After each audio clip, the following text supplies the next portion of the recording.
वाङ्मे मनसि प्रतिष्ठिता मनो मे वाचि प्रतिष्ठितम् आविराविर्मयधि वेदस्यमवाणिस्थः श्रुतं मे मा प्रहासीः अनेनाधीतेन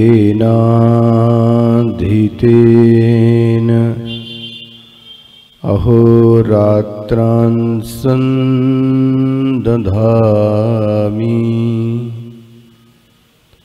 ऋतं वदिष्यामि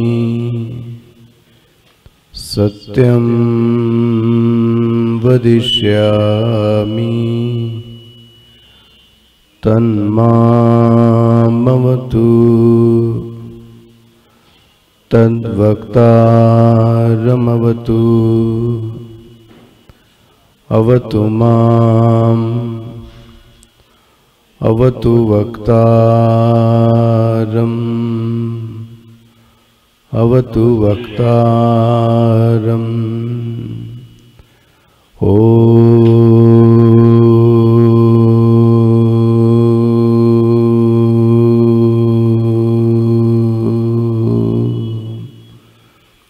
शान्तिः शान्तिः शान्तिः।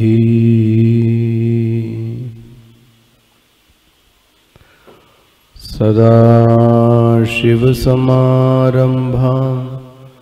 शङ्कराचार्यमध्यमाम् अस्मदाचार्यपर्यन्ताम् वन्दे गुरुपरम्परां शङ्करं शङ्कराचार्यं केशवं वादरायणं सूत्रभाष्यकृतौ वन्दे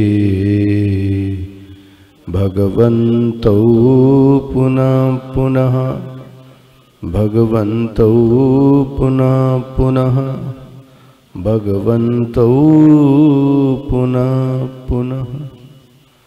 ॐ सहना भवतु सहनौ भुनक्तु सह वीर्यं करवावहै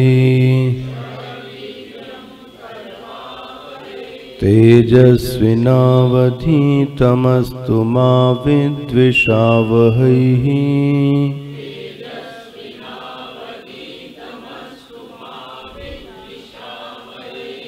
ॐ शान्ति शान्ति शान्तिः।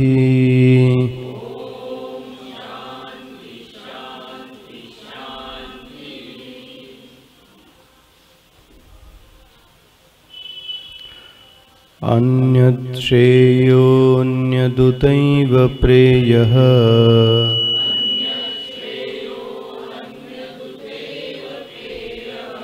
ते उभे नानार्थे पुरुषगंसि नीतः।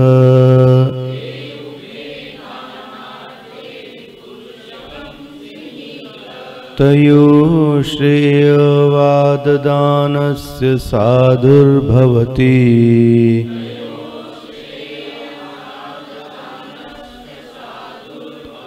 हीयते अर्थाद्यो प्रेयो वृणीते।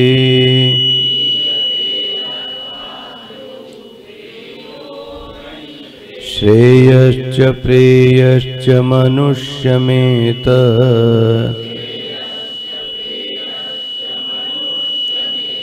तौ सम्परीत्य विनिनक्ति धीरः।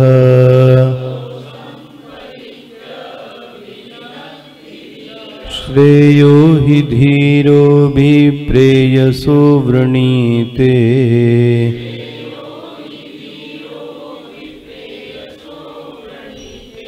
प्रेयो मन्दो योगक्षेमाद् वृणीते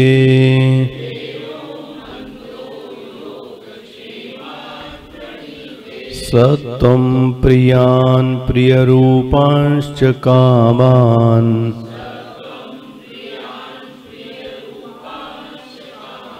अभिध्यायन्नचिकेतोऽत्यस्राक्षी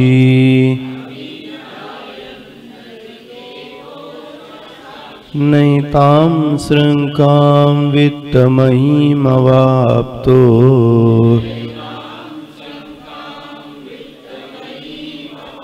यस्यां मज्जन्ति बहवो मनुष्याः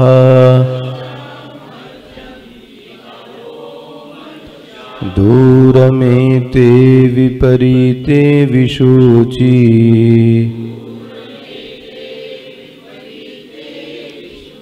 अविद्या चाया विद्येति ज्ञाता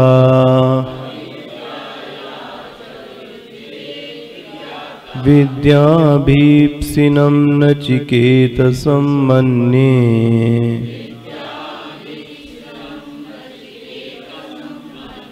न त्वं कामक बहवो लोलुपन्त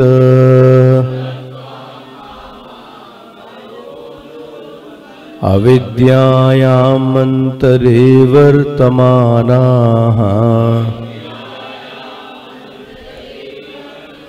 स्वयं धीराः पंडितं मन्यमानाः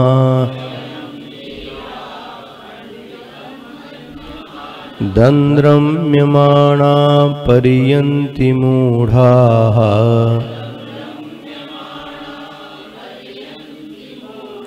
अन्धेनैव नीयमाना यथान्धाः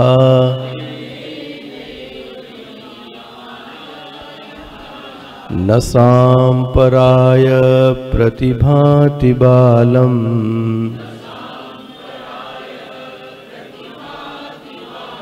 प्रमाद्यन्तं वित्तमोहेन मूढम्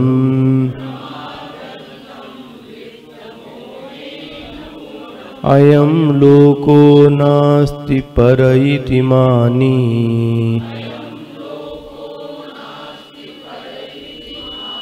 पुनर्पुनर्वशं मापद्यते मे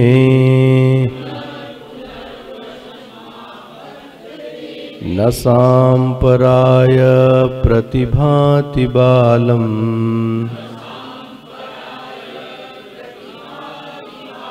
प्रमाद्यन्तं वित्तमोहेन मूढम्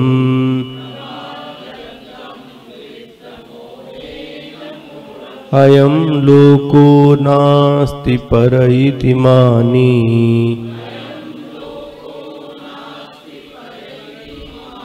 पुनर्पुनर्वशं मापद्यते मे।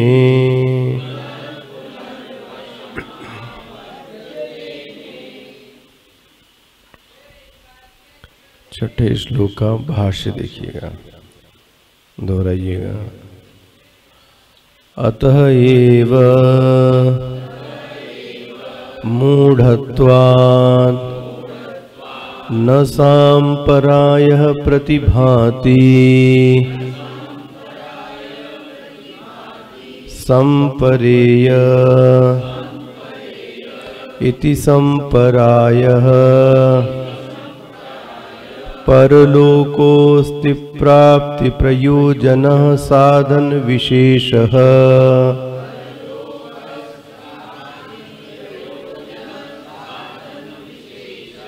शास्त्रीयः साम्परायः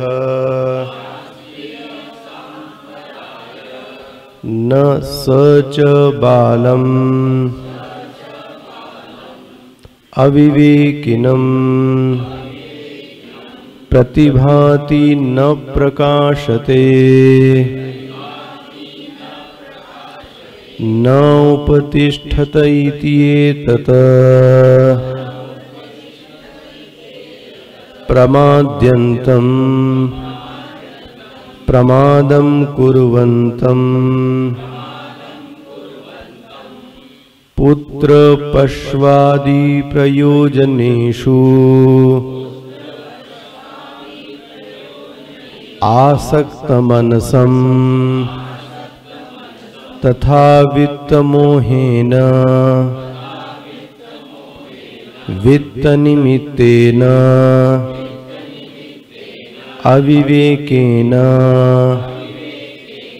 मूढ़ं तमसा आच्छन्नं संतम् अयमेव लोकोऽयम् अयं दृश्यमानः स्त्र्यन्नपानादिविशिष्टः नास्ति परः दृष्टो लोको इति एवं मननशीलः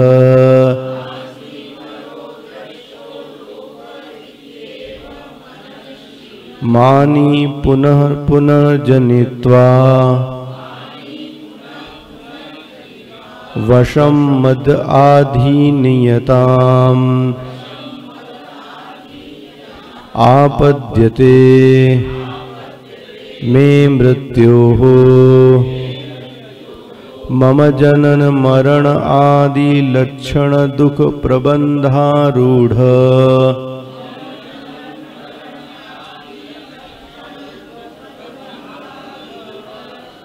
एवं भवतीति अर्थः प्रायेण हि एवं विधि एव लोकः।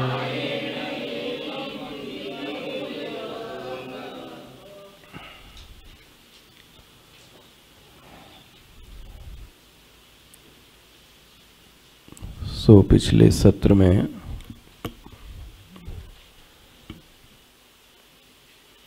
एक जीवन की ये सच्चाई है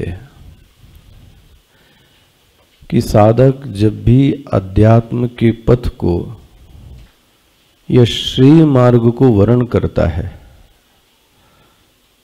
तो यह जरूरी नहीं है कि उसके आसपास के जगत के लोग उसके इस चुनाव का समर्थन करें। ना तो उसको मन में ये धारणा या इच्छा लानी चाहिए कि मैं जिस मार्ग पर चला हूँ सभी जगत के लोग मेरी क्या करें, प्रशंसा करें, मेरा समर्थन करें, ऐसा जरूरी नहीं है।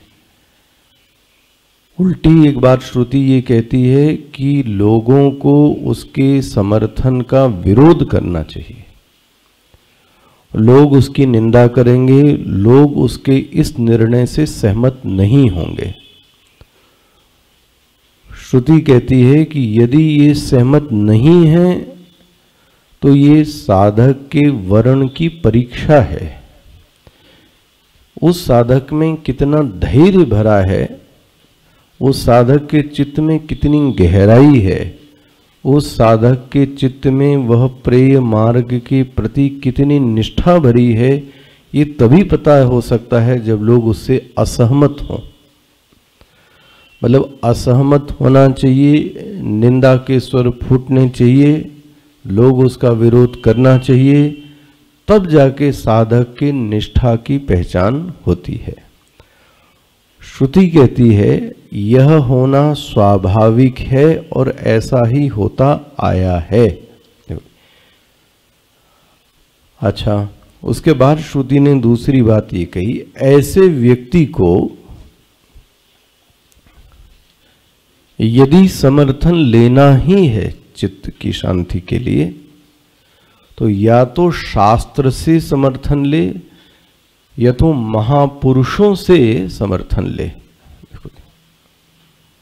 सामान्य पुरुषों से, जगत के पुरुषों से इसके समर्थन की आशा नहीं करनी चाहिए। तो महापुरुष यदि समर्थन करें या तो शास्त्र समर्थन करे तो फिर उसके जीवन में उत्साह थोड़ा बढ़ता है। ये चर्चा करते हुए मैंने आगे आपको बताई कि वह ऐसे जो लोग हैं, बहुत सुंदर मंत्र है और कभी आपको और अन्य टॉक में मौका मिला तो मैं आपको दिखाऊंगा। यही कुछ अंश बाइबल ने भी यही बोला है। ये इसकी चर्चा भी दिखाता हूं। लेकिन अभी बोलते हैं ऐसे जो लोग हैं जो निंदा करते हैं, जो समर्थन नहीं करते हैं, जो हाथोत्साहित करते हैं साधक को, बोलते हैं चलो इनकी बात की जाए, इनका जो समूह है वो क्या है और इनकी गति क्या है, इन लोगों का होता क्या है जीवन में। तो भाष्यकार पहले बोलते हैं ये तु संसार भाजना। महाराज इन लोगों को जो प्रिय है वो संसार ही प्रिय है और संसार के ही भाजन बनते हैं। मैं कह रहा था जैसे कोप भाजन शब्द है, ये संसार के ही योग्य हैं, आत्मा के योग्य ऐसे लोग हैं नहीं। ऐसे लोगों को इस मार्ग पर आना भी नहीं चाहिए। बोले महाराज ऐसा क्या हो गया इनके जीवन में? जैसे कि कोई पुरुष अंधकार में चले तो उसके चारों ओर अंधकार ही भरा है, ऊपर नीचे बाएं दाएं आगे। ऐसा व्यक्ति का पूरा जीवन अविद्यायाम अंतरे वर्तमानाः। मिल गया ये श्रुति। पूरा जीवन किससे बना है? बोले अविद्या से भरा हुआ है। बोलते हैं इसके जीवन में अनेक पाश हैं। एक बार चित्त में पूरा श्लोक ले आइए। पाश का लक्षण ही है कि पाश बांधता है। पाश का दूसरा लक्षण है कि जहां बंधन है वहां दुख है। पाश का लक्षण है बंधन और बंधन का लक्षण है दुख। किसी भी प्रकार का कोई भी बंधन हो गए, मतलब किसी भी प्रकार का बंधन हो, वह भी फिर दुखी देता है। और क्या कहा जाए, यदि गुरु की नजर में शिष्य की सत्या पारमार्थिक है और सत्य मानता है तो गुरु और शिष्य भी क्या है, एक फिर बंधन है, वहां पे भी दुख मिलेगा। बंधन तो जहां है उसका एक ही लक्षण है, दुख।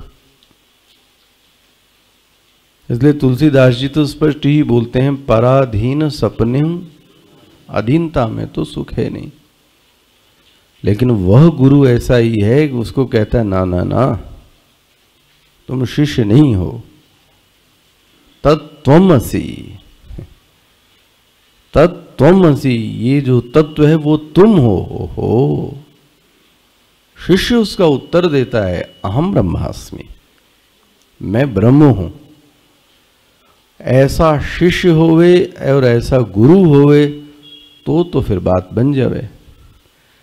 लेकिन गुरु और शिष्य और जितने भी संबंध हो आप ले लो। महाराज जी अखंडानंद जी तो इस बंधन के लिए ऐसा कहते रहे कि चाहे लोहे की चैन का बंधन होवे और चाहे सोने की चैन का बंधन, बंधन तो बंधन ही है। जिस बंधन को आप बहुत अच्छा समझते हो आप उसको लिख के रख लीजिए, वो बंधन आपको दुख जरूर देगा। इसको ऐसा समझें कि जिस भी व्यक्ति से सुख प्राप्त हो रहा है उसी व्यक्ति से दुख प्राप्त तो होएगा होएगा होएगा। ये संसार की नियति है। इसलिए इस सुख का आस्पद यदि कोई और बना है, मेरे जो जीवन में सुख है वो किसी के कारण है, अगर किसी के भी कारण, तो ध्यान रख लें वो तो दुख का कारण है। बोले नहीं, मैं जो जीवन में जो सुख है उसका कारण कोई और नहीं है, हो बोले मैं खुद हूं। ये ब्रह्मानंद है, ये ब्रह्मानंद है। मेरे सुख की चाबी, मेरे आनंद की चाबी किसी के पॉकेट में होगी तो व्यक्ति तो गुलाम है, किसी भी तरीके का गुलाम। ये व्यक्ति को भगवान भाष्यकार कहते हैं शंकराचार्य जी, अविद्या में बंधा हुआ है। महाराज इसके पाश हैं और यदि पाश है तो इसके पास बंधन तो होगा ही होगा। और इसी पाश को भगवान भाष्यकार ने बोला तृष्णा। मिल गया आपको भाष्य, अंडरलाइन किया होगा आपने।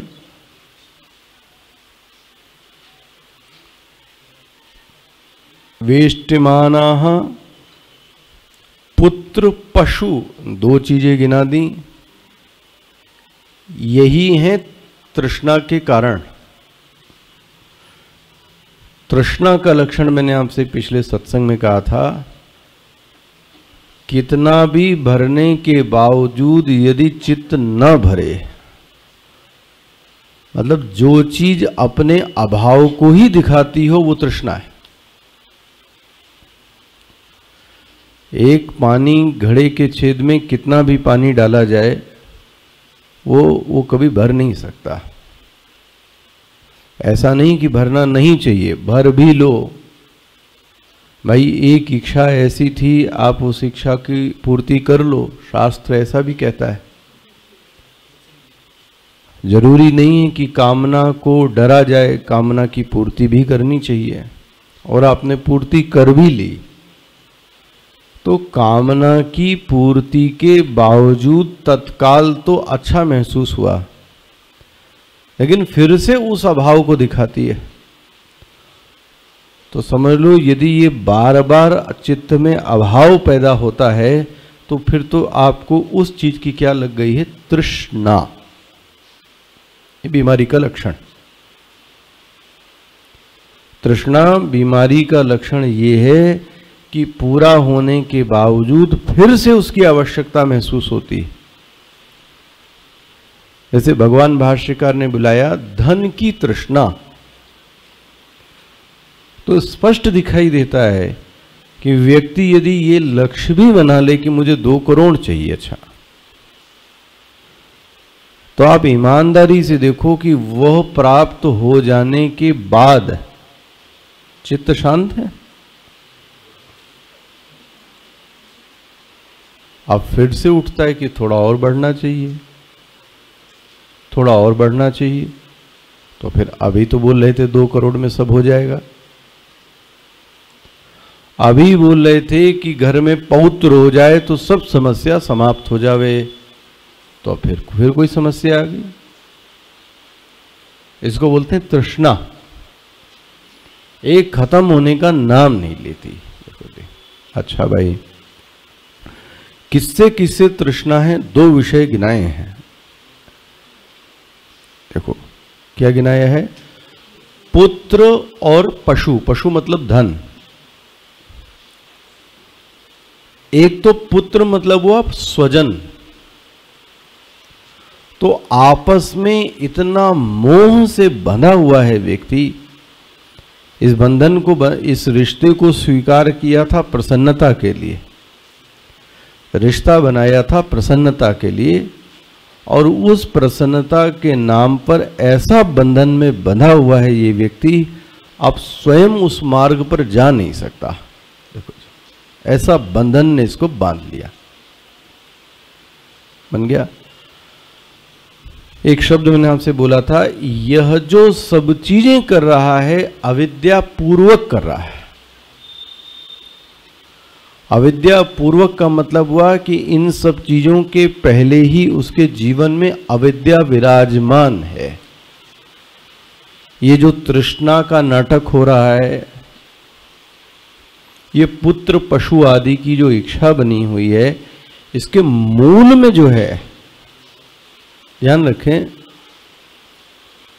समस्या का कारण न तो पुत्र है, समस्या का कारण न तो धन है। समस्या का कारण न तो पुत्र मतलब स्वजन, समस्या का कारण न तो स्वजन है और समस्या का कारण न तो धन है। समस्या का कारण है हमारा ज्ञान, समस्या का कारण है हमारा ज्ञान। बोले अज्ञान मतलब क्या? स्वयं को कर्ता और भोक्ता मानना ही सबसे बड़ा ज्ञान है। किसी कार्य का कर्ता स्वयं को मान लेना, इससे बड़ा कुछ और अज्ञान नहीं हो सकता। स्वयं में भोक्ता बन की प्रतीति होना, इससे बड़ा कोई और अभिमान नहीं हो सकता। देखो, तो मूल रूप से कर्ता मानना, भोक्ता मानना, हाँ, अपने आप को देह मानना, देहाभिमान, यही समस्या की जड़ है। ये बात स्पष्ट हो गई? इतना तक स्पष्ट हो गया, याद आ गया चित्त में? आगे बढ़ता हूं। तो मैं कह रहा था, स्वजन को जो दूसरा शब्द कहा गया वो माया शब्द से कहा गया। माया मतलब मम, जो जिसमें मेरा अधिकार बनता है उसी को मम बोल सकते हैं। इसे सुंदर परिभाषा नहीं हो सकती। मम उसी को कह सकते हैं जिसमें मेरा अधिकार बनता है। पड़ोसी के मकान पर मेरा अधिकार नहीं बनता तो आप उसको मम, मेरे कमरे पर मेरा अधिकार बनता है तो मैं बोलता हूं ये मेरा कमरा है, ये मेरा पुत्र है, ये मेरा पशु है, ये मेरा मकान है। मम की भावना वहां है जहां मेरा नियंत्रण है। मम का निर्माण क्यों किया गया? बोले स्वयं की सुरक्षा के लिए। ये भी याद रखना, मम का निर्माण स्वयं की सुरक्षा के लिए किया गया। तुलसीदास जी ने तो इन सब समस्या का एक ही हल बोला, इन सब पूरे मम को भगवान के चरणों में अर्पित कर दिया जाए। सबके ममता ताग बटोरी, मम पद बांध। ये सबको क्या कर दो भैया, आपकी माया आप ही जानो, हमसे नहीं हो सकता ये सब। तो बात बन जाए और हम कर्ता और भोक्ता बन के चलेंगे तो ये हमको अपने ही जाल में क्या कर देगी, फंसा देगी। अच्छा, तो प्रेम और इस आसक्ति की मैंने आपसे बातचीत की होगी, ये ममता पर। जब प्रेम ऊंचे व्यक्ति से किया जावे, प्रेम की धारा ऊंचे व्यक्ति से हो, ऊंचे लक्ष्य की ओर होवे, तो उस प्रेम को भक्ति कहते हैं। वही प्रेम की धारा व्यक्ति को नीचे की ओर लेके जाए, भला ही प्रेम क्यों ना हुए। जो प्रेम व्यक्ति को नीचे की ओर लेके जावे उसको आसक्ति कहते हैं। ये दोनों में अंतर है। अब ये देखना चाहिए कि जो जिनको हम मम कह रहे हैं, जिनको हम बड़ा अपना प्रेमी कहते हैं, जिनको हम अपना बड़ा स्वजन कहते हैं, वो मुझे कहां भेज रहे हैं, ऊपर की ओर कि नीचे की ओर? यदि ऊपर की ओर भेज रहे हैं तो वो भक्ति हो गई। नीचे की ओर भेज रहे हैं तो आप समझ लो वो तो आसक्ति है, हो गया। तो अब इनकी गति क्या होती है ऐसे लोगों की मरने के बाद? कुटिलम अनेक रूपाम, देखो मिल गया, कुटिलम अनेक रूपाम गतिम गच्छन्ति। देखो जी महाराज ये कहाँ जाते हैं? अरे बोले ये कुटिल गति को प्राप्त होते हैं। जरा मरण रोगादि दुखई ही पर्यंती, ये ऐसे लोग जाते हैं जहां जरा मरण हो। अच्छा एक और चीज है, ऐसा व्यक्ति दूसरों को प्रभावित करने में बड़ा स्मार्ट है। कौन? यही व्यक्ति। इसलिए श्रुति वेद कहता है स्वयं धीराः पंडितम मन्यमानाः। अपने आप को ये बहुत बड़ा विद्वान और अपने आप को पंडित कहता है। मतलब अगर उपदेश देने को कहा जाए तो उपदेश फिर बहुत जम के देता है महाराज। तो मैं कैसे कह रहा था आपसे, शास्त्र में पंडित तो उस व्यक्ति को कहा गया नानुशोचन्ति पंडिताः, जिसके जीवन में शोक नहीं है उसको पंडित कहते हैं। जातिवाचक नहीं शब्द है, भगवान कृष्ण जातिवाचक शब्द नहीं बोलते। जिसके जीवन में शोक नहीं है ऐसा व्यक्ति क्या कहलाता है? पंडित। क्या बोलते हैं? पंडितम मन्यमानः, स्वयं को कैसा मानता है? ओहो, मैं तो बहुत नॉलेजेबल व्यक्ति हूं, मैं तो डिग्री वाला व्यक्ति हूं, मैंने तो इतना प्रवचन किया है।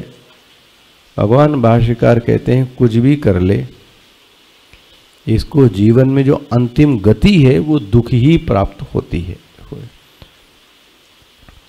देखो, इसलिए ये चर्चा जाते जाते मैंने छेड़ी थी। विद्वता का प्रमाण यह है कि उस व्यक्ति की स्वयं की गति क्या होगी। इसको अच्छे से ध्यान से सुने। यदि वह व्यक्ति विद्वान है, पंडित है, धीर है, तो उसके लिए जीवन में जो प्रश्न उठेंगे उसके स्वयं के लिए वह यह होना चाहिए, उसकी स्वयं की गति क्या होगी पहला, और उसके जीवन में सुख दुख की स्थिति क्या है, वो किस दृष्टि से इनको देखता है। यदि आप अपने आप को बड़ा नॉलेजेबल, पंडित, धीराहा पुरुष मानते हैं तो इन दो प्रश्नों के उत्तर आपके चित्त को देना चाहिए। पहला, आपको क्या लगता है कि आपकी स्वयं की गति क्या होएगी। अब स्वयं की गति स्वयं ही जानता है, दूसरा कोई नहीं जान सकता, अंदाजा ही है सब। मेरी साधना में क्या स्थिति है ये मुझसे ज्यादा अपने आप को और कौन बता होगा। आपकी स्थिति आपकी क्या है वो आप जानो, दूसरा उसको सिर्फ जज कर सकता है, अनुमान कर सकता है, सही रूप में जान नहीं सकता। दूसरा, उसके जीवन में आने वाली जो सुख दुख की परिस्थितियां हैं उसके प्रति उसका दृष्टिकोण क्या है। ये दो प्रश्न हैं जिससे वो व्यक्ति का निर्धारण होता है कि ये व्यक्ति कैसा है। अच्छा भाई, मैं एक उदाहरण कह रहा था आपको। यदि साधना व्यक्ति कर रहा है, ये आखिरी है, इसको ध्यान से सुनिए इस मंत्र का। यदि जीवन में साधना हो रही है तो उसका पर्यवसान आनंद में होना चाहिए, बस। अगर आनंद में नहीं हो रहा है तो आप जानो, आपका गुरु जाने, आपका चेला जाने, आपकी साधना जाने, आपकी धर्म पद्धति जाने, कुछ तो गड़बड़ है। साधना का पर्यवसान आनंद में होना चाहिए। ऐसे भी कई लोग मिलते हैं महाराज कि बोलते ध्यान करने के बाद मेरा सिर दर्द और बढ़ गया। ऐसे भी होते हैं भाई। तो ऐसा ध्यान दो खोड़े का। फिर जिस प्रवचन के बाद, जिस ग्रंथ के बाद, जिस साधना के बाद, जिस जीवन शैली के बाद दुखी प्राप्त हो रहा है वो कौन सी साधना है। इसका जो साधना, इसीलिए हो सकता है प्रारंभ में कष्ट हो, ये हो सकता है, इसलिए मैंने शब्द सावधानी से प्रयोग किया। पर्यवसान, पर्यवसान मतलब समाप्ति। हाँ जी, तो साधना का पर्यवसान, हाँ जी, साधना की जो आखिरी स्थिति होनी चाहिए वो किस में होनी चाहिए? प्रसन्नता में। जैसे कि मैंने आपको उदाहरण दिया था, जो दवाई है, और दवाई का पर्यवसान किस में होना चाहिए? स्वास्थ्य में होना चाहिए। आपका स्वास्थ्य अच्छा हो जाए। यदि वह दवाई करने के बावजूद स्वास्थ्य में कोई सुधार नहीं है, तो भले ही डॉक्टर कितना बड़ा क्यों ना होवे, डॉक्टर का बड़ा नाम क्यों ना होवे, तो अब व्यक्ति तो कहेगा आप तो ठीक हैं लेकिन मेरे जीवन में कोई फायदा, नाम बढ़े उससे क्या मतलब। पर्यवसान तो रोगों के शमन में होना चाहिए ना, और रोग का शमन नहीं हुआ तो फिर औषधि किस काम की। देखो, तो अगर पंडित हैं तो फिर तो ब्रह्मानंद की प्राप्ति होनी चाहिए। सच बात तो ये है। यदि पंडित हैं, पंडित जातिवाची नहीं है ना, यदि साधक है तो उसका जीवन का जो अंत होना चाहिए, उसकी जो साधना की समाप्ति होनी चाहिए, वो फिर ब्रह्मानंद में होनी चाहिए। यदि ब्रह्मानंद नहीं मिलता तो फिर मामला गड़बड़। नानुशोचन्ति पंडिता, पंडित तो उसको कहते हैं जीवन किसके जीवन में शोक नहीं है। अच्छा, तो मैंने अपनी बात आपसे प्रारंभ की, आध्यात्म के पथ पर चलें तो कोई जरूरी नहीं है कि आपका सभी लोग समर्थन करें। इसको खूब घोट लीजिए, इसी के कारण जीवन में दुख मिलता है। बोले हम तो अच्छा कर रहे हैं, इसके बावजूद भी लोग, और लोग कहेंगे ही कहेंगे, किसने कहा लोग नहीं कहेंगे। हो सकता है तो कम कह रहे हैं और कहना चाहिए। निंदक नियरे राख ये आंगन कुटी, उसको तो और बुलाना चाहिए, पास में आंगन में रखना चाहिए, जहां मुलाकात होती रहे बार बार। उसको दूर क्यों भगा दिया भाई। तो ऐसे लोग जीवन में मिलेंगे। देखो जी, अब क्या करें। पहली बात है, ऐसे लोग जीवन में मिलें तो दृष्टि एकदम स्पष्ट होनी चाहिए, ये लोग मेरे निष्ठा की परीक्षा लेने आ रहे हैं। द्वेष मत करना कभी ऐसे लोग, इसका अंत नहीं है। और क्या बताएं, भुक्तभोगी हो ना तो फिर इस मार्ग पर समझ में आए। अगर आपने द्वेष कर लिया तो क्या होगा। अच्छा, हाँ, प्रायोगिक चीज बताओ।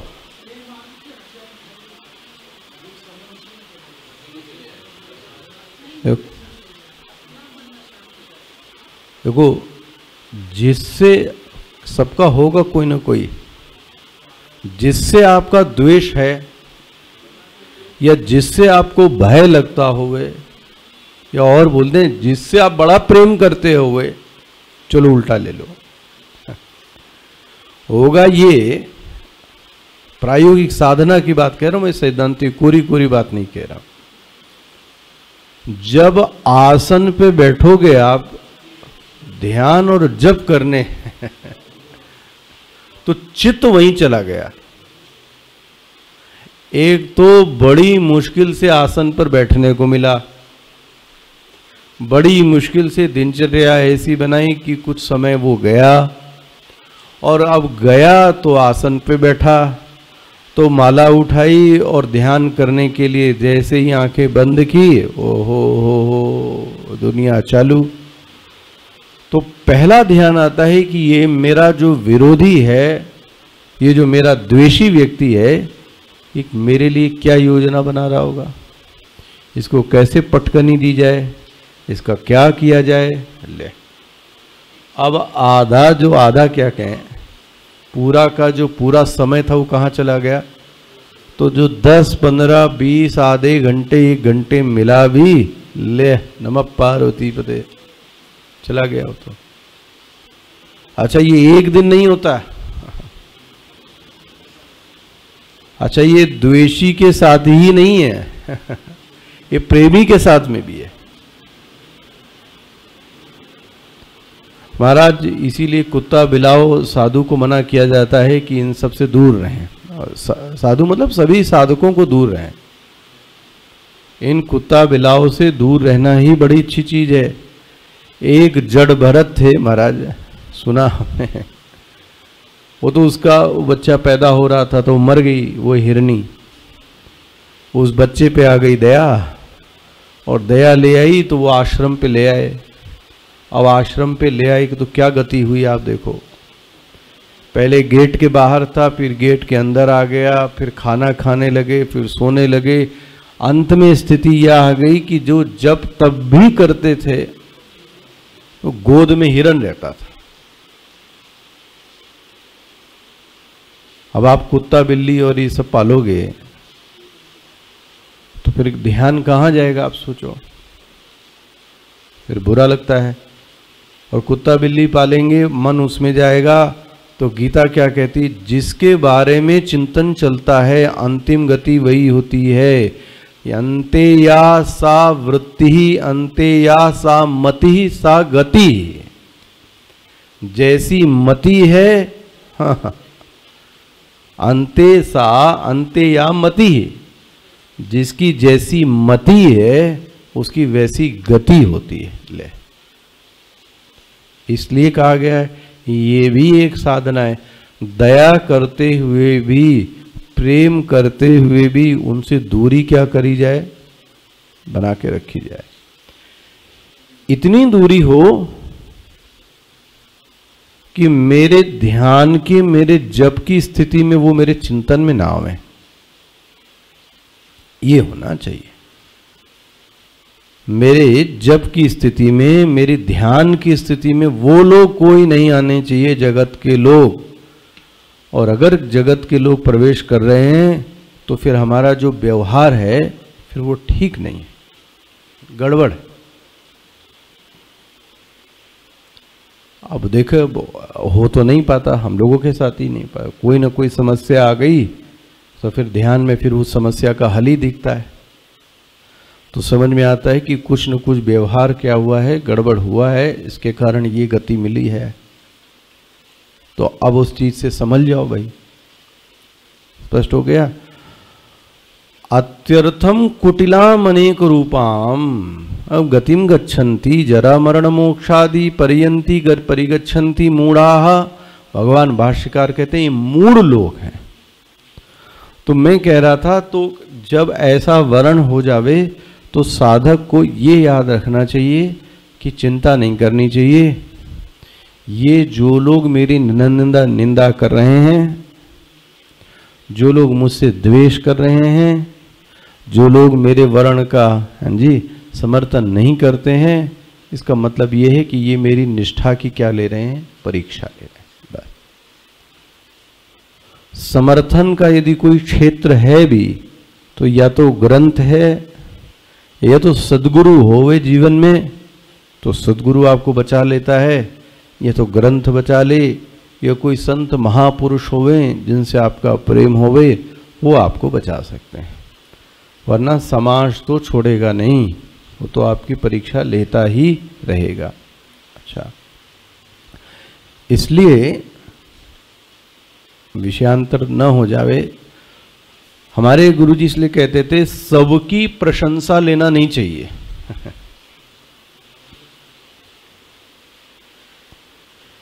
सबकी प्रशंसा नहीं लेनी चाहिए। तो इस शब्द को ध्यान से देखो, सबकी प्रशंसा मतलब किसी की लेनी भी चाहिए। फिर क्या बोलते हैं, सबकी प्रशंसा को नहीं लेना चाहिए। तो उस इस बात को वो ऐसे समझाते थे, मुझे याद है, मान लें कि एक श्रोता ने व्यासपीठ से उतरने के बाद आपकी ये प्रशंसा की कि स्वामी जी आपने बड़ा अच्छा चुटकुला सुनाया, आनंद आ गया आज प्रवचन में, इतना अच्छा रसपूर्ण प्रवचन तो मैंने नहीं सुना।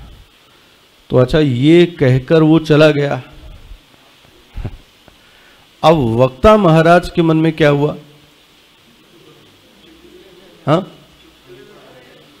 तो अब देखो चित्त तो चित्त ही है ना भाई। तो अब चित्त ये तैयारी करेगा कि कल और कौन सा चुटकुला और कितने चुटकुले सुनाए जाएं जिससे कि लोग क्या करें इस बात की, ये ले और लो प्रशंसा। अब चित्त भाष्य की गंभीरता पर नहीं गया, चित्त तत्व के विवेचन पर नहीं गया,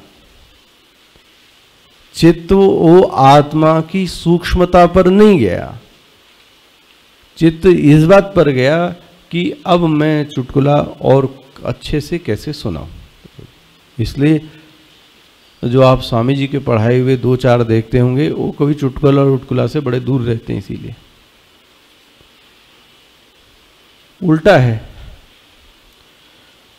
कोई साधक ये आए कि बोले स्वामी जी गुरु महाराज ये भाष्य की ये पंक्तियां आज बहुत अच्छी से समझ में आ गई, हालांकि हमने भाष्य नहीं पढ़ाया,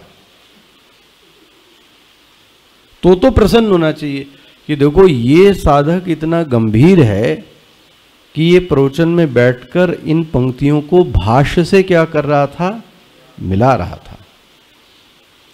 ऐसे ऐसे श्रोता हैं, तो इसलिए मुझको भी भाष्य को क्या करना चाहिए, देखना चाहिए। ऐसे की प्रशंसा लेना तो ठीक है, लेकिन जो रोड पे आए और आपकी प्रशंसा करने लगे और आप सबकी प्रशंसा सिर पर लोगे तो चित्त ही है महाराज। इसलिए यदि कोई निंदा करे तो आपकी निष्ठा की परीक्षा है, सबकी प्रशंसा को नहीं लेना चाहिए, उसको रिटर्न गिफ्ट दे देना चाहिए। ये चीज वापस कर दो भैया, इसी में हित है, इसको अपने पास मत रखो। स्पष्ट हो गया? अच्छा भाई, अब जो ऐसे ही लोग हैं, कैसे, निंदा करने वाले, असहमत लोग, ठीक है, जिनकी जो गति है वो कैसी है, कुटिलाम गतिम, जो अपने को क्या करते हैं, पंडितम धीरा मन्यमाना। अच्छा एक लाइन और छोड़ दी, अंधे नीवमाना यथांधा। पता नहीं इतना, देखो यही चीज बाइबल में भी आई है, ब्लाइंड लीड्स करके कैसी वहां पंक्ति आती है ना। ये देखो पंक्ति कहां से है, उपनिषद से है। अंधा दूसरे अंधे को क्या राह दिखाएगा? अच्छा कहां ले जाएगा? महानतम अनर्थम ले। वो गड्ढे में नहीं भी गिरा होगा तो गड्ढे में गिर जाएगा। ऐसे ही जो व्यक्ति का खुद ही दृष्टि ठीक नहीं है, भी खुद के जीवन में आनंद नहीं है, खुद के जीवन में तत्व स्पष्ट रूप से दिखता नहीं है, ऐसा व्यक्ति दूसरे व्यक्ति को क्या राह दिखाएगा? ये तो यही बात हुई, अंधे नियमाना यथांधाः। एक अंधा दूसरे अंधे को क्या दिखा रहा है? देखो भाष्यकार ने क्या लिखा है, इस लाइन को देख लीजिए। मूढ़ाः, भगवान भाष्यकार नाराज है महाराज, ऐसे लोगों को बोलते हैं मूढ़ कहीं के। मूढ़ का मतलब क्या बोलते हैं? अविवेकिनः। अंधे नैव दृष्टिम विहीनम एव। दृष्टि मतलब ये आंख नहीं महाराज, अंधा मतलब तो आंख नहीं है। अध्यात्म जगत में अंधे का अर्थ होता है जिसके पास दृष्टि नहीं है। दृष्टि नहीं है मतलब क्या हो गया? जिसके पास जीवन जीने की दृष्टि प्राप्त नहीं है, जिसके जीवन में तत्व की दृष्टि नहीं है। ये तत्व की दृष्टि नहीं है जिसके पास, वो आंख होते हुए भी श्रुति कहती है वो अंधा है। दृष्टि विहीनम शब्द देखो भगवान भाष्यकार के, शंकराचार्य जी के कितने प्यारे शब्द हैं। दृष्टि विहीनम एव, खुद तो दृष्टि से विहीन है, कहां ले जा रहा है दूसरे को? नियमानाः, कहां लेके चला गया? विषमे पथि, जहां जाना था वहां नहीं ले गया, कहां लेके चला गया? दूसरी जगह लेके चला गया। ओहो, क्या हो गया? एक अंधे नहीं है यहाँ बहवो अंधा, बहुत अंधे लोग इस समाज में घूम रहे हैं महाराज। अब बहवो अंधा कहाँ ले जाएंगे? महानतम अनर्थम वृक्षंती, महान अनर्थ की ओर लेके जाएंगे। ऐसे दृष्टिहीन व्यक्ति का संग नहीं करना चाहिए। ऐसे व्यक्ति जो निंदा करते हैं उनके पास जीवन जीने की दृष्टि प्राप्त नहीं है। अच्छा, इनका एक और अर्थ देख लीजिए, भाष्य देखिएगा नीचे छठा श्लोक का। अतएव कैसे जोड़ते हैं भगवान भाष्यकार एक दूसरी पंक्ति को? अतएव मूढ़त्वात् ये लोग मूढ़ हैं, मूर्ख हैं, अविवेकी हैं, दुष्ट हैं। अतएव मूढ़त्वात्, मूढ़ हैं इसलिए न सांप्रायः प्रतिभाति। ऐसा जोड़ो इसको, ये मूढ़ हैं कौन? ये जिनकी चर्चा की गई, जिनके पास जीवन की दृष्टि प्राप्त नहीं है। तो इन लोगों को क्या होगा? बोले अतएव मूढ़त्वात् न सांप्रायः प्रतिभाति। देखो जी, इन लोगों को संप्राय की प्राप्ति नहीं होती है। पढ़ रहा था कहाँ सुबह,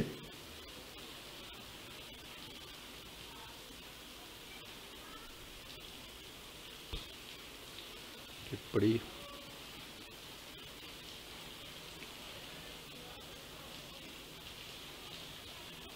अप्रकृतवात्।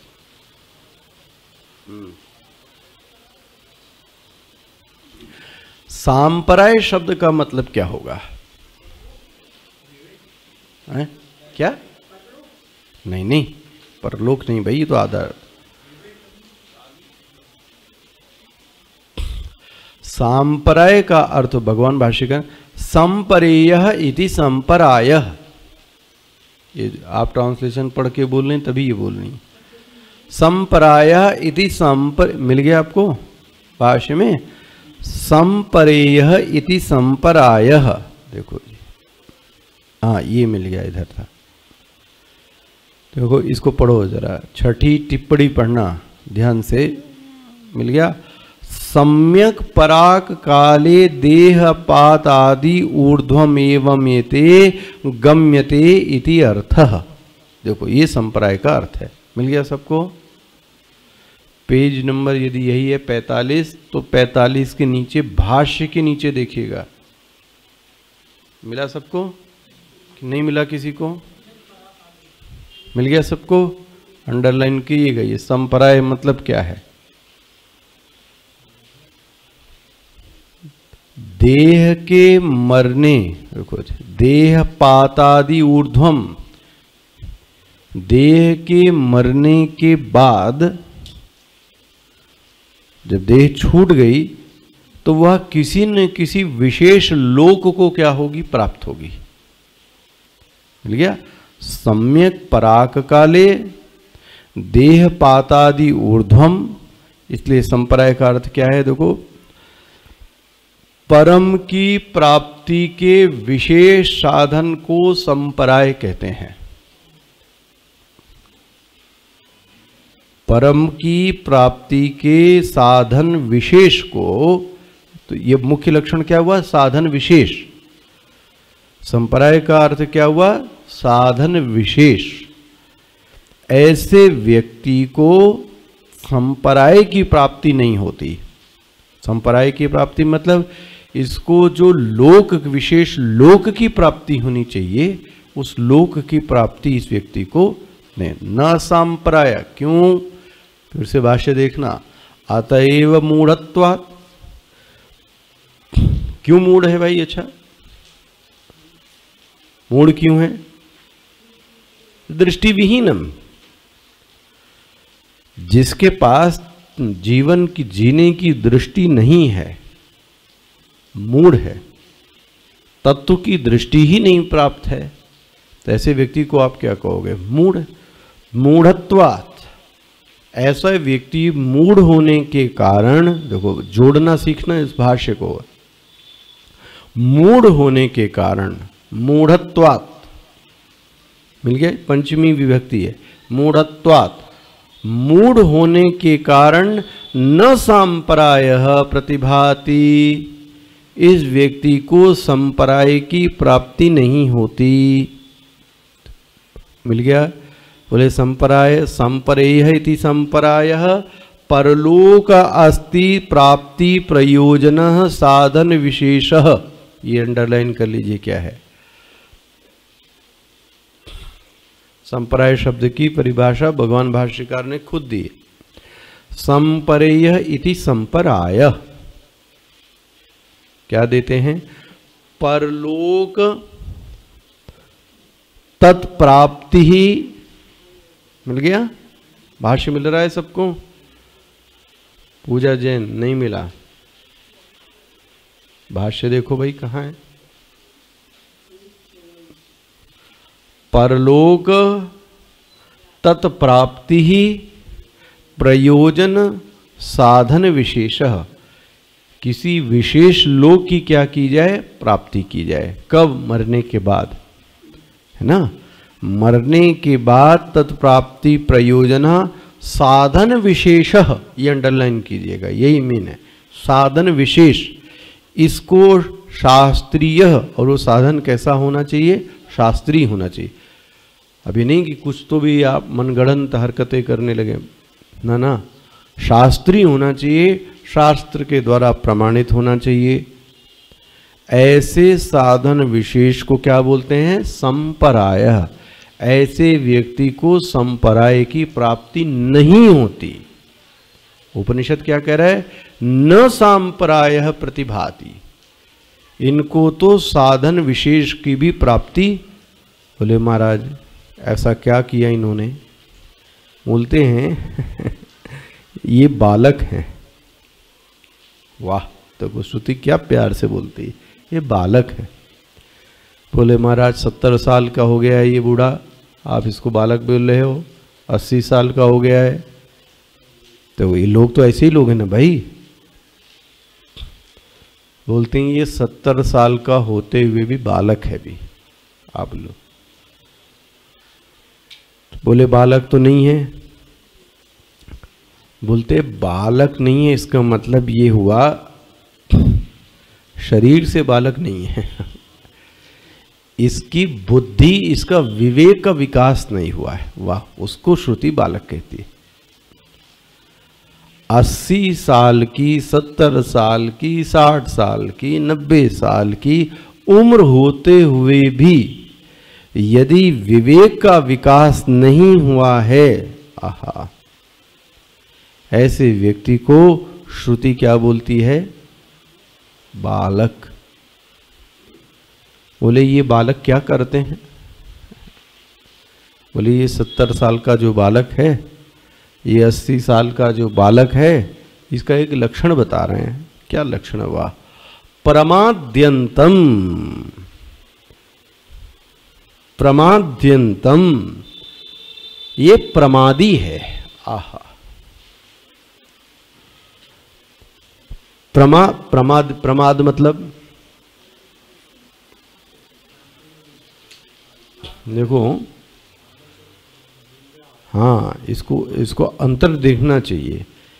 एक शब्द है प्रमाद, एक शब्द है आलस्य। हो गया? एक शब्द है प्रमाद, एक शब्द है आलस्य। ये तो आपके काम की बात है, सभी के काम की बात है। एक काम दिया गया, अब वो काम करना भूल गया, काम करना भूल गया। अरे बोले ये बताया था आपने, मुझे तो एकदम ही याद नहीं। तो इसको क्या बोलते हैं? प्रमाद, कार्य को भूल जाना। एक है आलस्य, याद है लेकिन याद होने के बावजूद काम नहीं किया। ठीक है, दोनों में अंतर दिख रहे हैं। याद होने बोले अब कर लेंगे, अब कर लेंगे, तब कर लेंगे, अब कर लेंगे, करते करते करते वो काम भूल गए। इसको बोलते हैं आलस्य। पकड़ में भाई, एक चिट्ठी पोस्ट करने को दी, तो चिट्ठी पोस्ट करने को दी तो दूसरे दिन भाई उसने पूछा कि भाई आपने पत्र को भेज दिया? अरे बोले मैं तो भूल गया। ये जो भूलना है ये क्या है? प्रमाद। बोले याद है लेकिन मैंने पोस्ट नहीं किया। क्यों नहीं किया? इधर नहीं गए, उधर नहीं गए, अभी कर देंगे, दोपहर में कर देंगे, शाम को कर देंगे, रात में कर देंगे, बहुत सारा है। तो इसको क्या कहोगे? आलस्य। मिल गया? ये है प्रमाद। श्रुति कहती है प्रमादो वही मृत्यु। उपनिषद में ये वाक्य आया है प्रमादो वही मृत्यु। प्रमाद तो बोले मृत्यु है, विस्मृत हो जाना। भाई देखो, दुनिया की चीज विस्मृत हो जाए चलेगा, साधना जगत की चीजें कम से कम विस्मृत नहीं होनी चाहिए। बोले दुनिया का सब काम कर डाला और साधना संबंधी जो काम था वो हमने, ये मूर्ख है फिर तो माला नहीं की, तो पूजा नहीं की, तो गुरु स्मरण नहीं किया, तो सत्संग नहीं किया, तो पाठ, ये सब बुला दे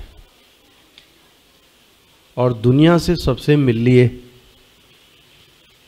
इसको बोलते हैं प्रमाद। हो गया? ये जो बालक हैं ये कैसे हैं? बोले प्रमादी हैं। वाह! तो बोले प्रमादी क्यों है भाई? क्या प्रमाद है? तो भाष्यकार क्या लिखते हैं देखो,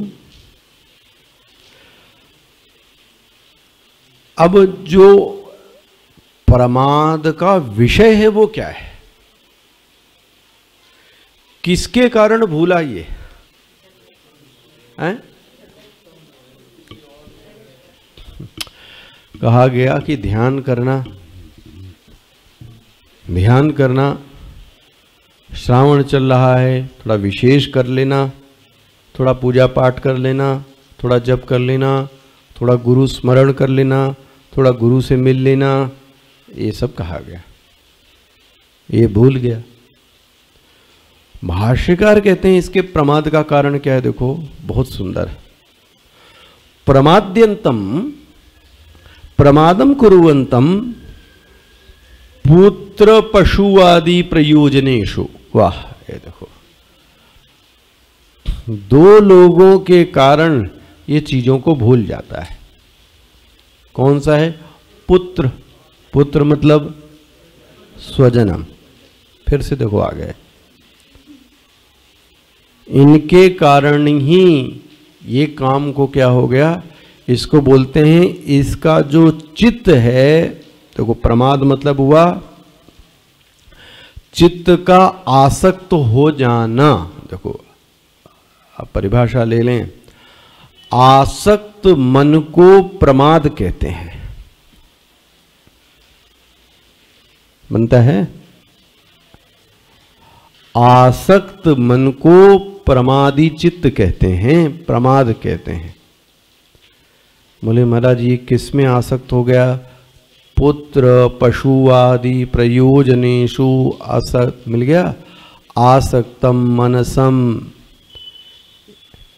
इनमें इसका चित्त क्या हो गया? तो बोले भूल गए हम, तो आपने क्या काम दिया था। तो समझ लो इसका चित्त कैसा है? प्रमाद। ये किसका लक्षण बताया जा रहा है? बालम। ये कौन है लोग? ये बालक हैं। ये बालक भी कौन है? ये जो मूढ़ हैं वही बालक हैं। बोले मूढ़ क्यों हैं? बोले इनको दृष्टि प्राप्त और इनके जीवन में सांपराय की भी प्राप्ति।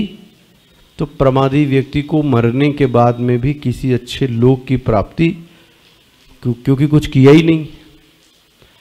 जीवन भर तो यही धन, इधर धन, दुकान दुकान, पैसा दुकान, कैसे करते पूरा जीवन बीत गया, तो समय तो मिला ही नहीं। अब इसकी चर्चा कल करेंगे आगे यहाँ। हाँ, अभी एक विषय और आएगा तब इसका निर्णय करेंगे। कौन सा अध्याय? 16वां अध्याय। ओम श्री परमात्मने नमः। अथ षोडशोऽध्यायः। श्री भगवानुवाच अभयं सत्त्वसंशुद्धि ज्ञानयोग